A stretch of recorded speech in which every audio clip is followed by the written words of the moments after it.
Radio Free 3D, Tommy McKay, your host, once again here in the 3D Politics Isolation Booth. We've been doing the Oklahoma Chainsaw Manicure with Joy Hofmeister, our first friend on that one. Food is first. Waivers she got. She's going to figure out how to keep learning going, and now we're moving on to her statement about how horrible the percentage is, how horribly high the percentage is of the children in Oklahoma that require, or at least qualify, which is the key word, reduced or free lunch. Now, most people will get upset, freaked out, and have a strong reaction to the high percentage number, but I have a different take. And, of course, here we are, once again, Radio Free 3D, Tommy McKay, your host, and I'm going to be doing the Oklahoma Chainsaw Manicure. Here is another clip from this statement from Joy Hofmeister. Oklahoma has about 61% of our school children who do qualify for the National School Lunch Program for free or reduced price lunch. Now, listen to the key words there, qualify and national. You know, there's only two things wrong with Nazis, nationalism and socialism. The schools promote socialism. And what she's saying here is that 61% of Oklahoma students qualify. Now, qualify is a subjective term because the people who determine what the parameters are for qualification can adjust that. You remember Will Rogers said, give me a liar, a damn liar, and a statistician in that order. So the concepts here is that anybody can create a percentage. In radio, they teach you can be number one in some category. You're always literally number one in some category. So here she is suggesting that 61% of the children, according to a national scale, see, she likes the idea of nationalizing the school systems, but according to a national scale, she says that the children qualify for free and reduced lunch. Now, instead of getting upset about 61%, let's talk about why in the world. In fact, isn't it kind of cruel and unusual to draw a distinction between free and reduced lunch? I mean, you're so poor you can require a free lunch. We get that. But we're going to shave the money so tight that's like, well, you're not poor enough. We'll give you a reduced price lunch. Well, what is that? Yeah, I would suggest if you're going to offer free lunches to people who need it, if you can see that they clearly need a reduced price, why don't you just go ahead and give them the free lunch? What is this, like a market where we're bargaining to save a buck? And I mean, how much are school lunches today anyway? Like, what are they, up to $5 now? And so if you can get a free lunch for $5, there's a $5 free lunch. But one kid is poor, so he's poor, but he's not so poor. He gets a free lunch. What are you going to do? Shave $1 off of his meal? Or does he get $2? Was he buy one, get one free? What kind of free market capitalism are they slinging around in the socialist cafeteria? It's absolutely ridiculous. So the idea that they calculate in between free and reduced price is where I go off the edge. It's incredibly stupid to make that distinction if you're pretending to care about the poor. So after she suggested that we're going to keep the children healthy and strong and keep their immune systems going, even though her job is education, and we're going to ship food by mail because that's the 21st century. The Pony Express, they'll deliver a pizza in 30 days or it's free. So after some fear-mongering, she goes through the concept of, first there's the food, box of food by mail. Listen to this one. To them. And we've actually also been given the green light on a box of food for 10 days that can be shipped by mail. Wow, the public schools with Joy Hofmeister is really on the cutting edge of educating children by sending a box of food, she calls it, to children by mail.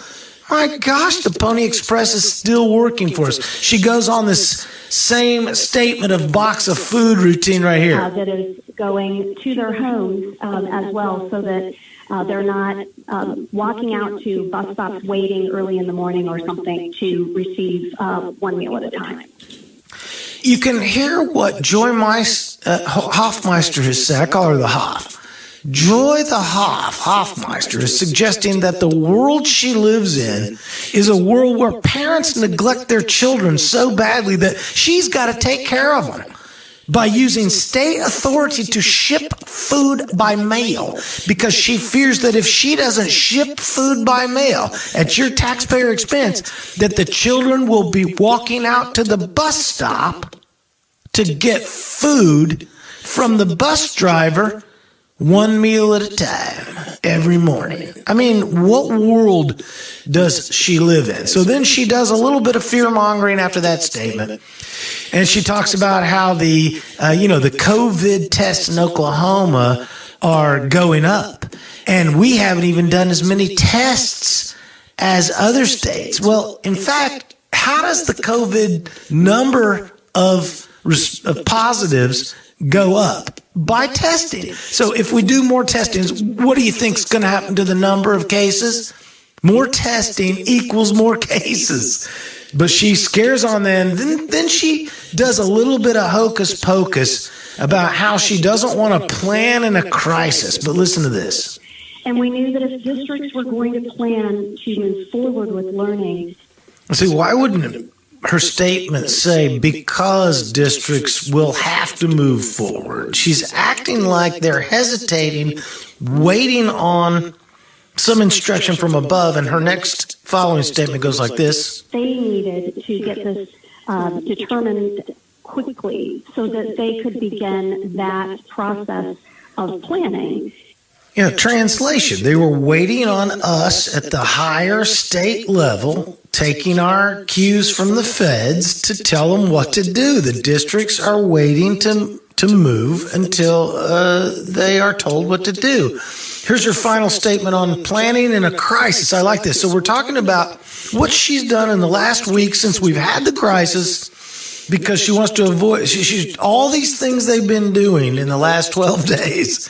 Here's what she says why they're doing it. And we don't want to plan and prepare in a crisis. We want to plan and prepare ahead of time. Right, except for the fact is you were just explaining that all the stuff you were doing was because you were having to make movements during the crisis. And then you're saying, because we don't, we're making these crisis decisions because we don't want to make crisis decisions during a crisis. You're literally making decisions during the crisis. So now she's going to define distance learning. And you thought it was the internet, but no, listen to this. We use that term because it is more open and broad. It can include not just online platforms, but it can mean that we are working in telephone, conferencing in some ways, or. So, wow, the Tulsa public schools, the Oklahoma public schools have moved all the way up to telephone conferencing. Whoa, maybe they'll get cassette recorders. Lessons being delivered. We've seen one state that's ahead of us in this particular pandemic. This particular pandemic, as opposed to all the other pandemics. Now, she's talking about lessons being delivered, because we're going to deliver some of them by mail.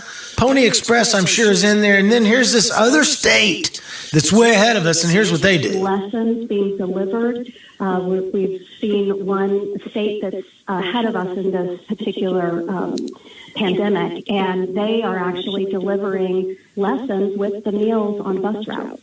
Wow, so the bus driver will not only drive the bus, but he'll deliver the lesson and the meal. What do you need a school for if you got a bus? If you got a bus driver? Oh my goodness me, that is some amazing stuff. So now here we're more with distance learning from Joy Hofmeister during the Oklahoma Chainsaw Manicure, where the context is what I say it is. On Radio Free 3D with Tommy McKay goes like this. OETA, Public Broadcasting here in Oklahoma. She's defining what is distance learning. And most people think, oh yeah, the internet. You know, like epic charter schools and virtual learning over the internet. But the Oklahoma public schools are all the way up to not only telephone conferencing, delivering food and lessons by bus, but this one. OETA, Public Broadcasting here in Oklahoma, and we're working with their office and our curriculum and instruction office. They're willing to clear some of their programming, daytime programming, and putting up some lessons. You got to ask yourself, why wouldn't they be putting up some lessons, before the crisis? Why are we planning during the crisis? Why hasn't public broadcasting been already in conjunction with, working with for the last 40 years, public schools in Oklahoma to put together a system for this type of emergency, or just to validate our expenditure on OETA? Otherwise, here is more about the OETA partnership. And programming that's grade specific, subject specific, that's already available, and then coordinating that with teachers. So a dirty little secret that nobody knows because they're not telling you is that the people that Joy Hofmeister would not allow a waiver due to a technical difficulty in translating the money. She is gaining help on putting together these systems of distance learning from Epic Charter Schools. People from Epic Charter Schools are helping the Oklahoma State Board of Education and Joy Hofmeister put together a plan that will facilitate the distance learning. Here's more on distance learning. So if they have a TV antenna and a TV, they are going to be able to have some structure and very specific to finishing the year with the Oklahoma academic standards. So that's another example of what we mean with distance learning. So another example of what Joy Hofmeister means by distance learning is watching television. I mean, that's literally what she said. If you have a television antenna and a TV, you're going to have some structure. And she believes that if you didn't have a television and her commanding OETA to deliver these, messages of instruction, then the poor children, after they ate their lunch and breakfast from the bus driver, they'd run amok with no structure in their life. I mean, what will happen if the public school leaves my children in their car when they run into the Quick Trip? And she goes on to talk about what the board will allow. Now, she was online with over 200 people, 540 districts, and she's talking about what these district leaders want to do. And then she goes into they need to know what the board will allow. And that's my context, not hers. She doesn't use the word allow, but here's what she says. They want to learn from each other. They want to also understand what the board will be entertaining tomorrow with. Now, she's talking about, Hofmeister is talking the day before she meets with the state board to ask to close the schools.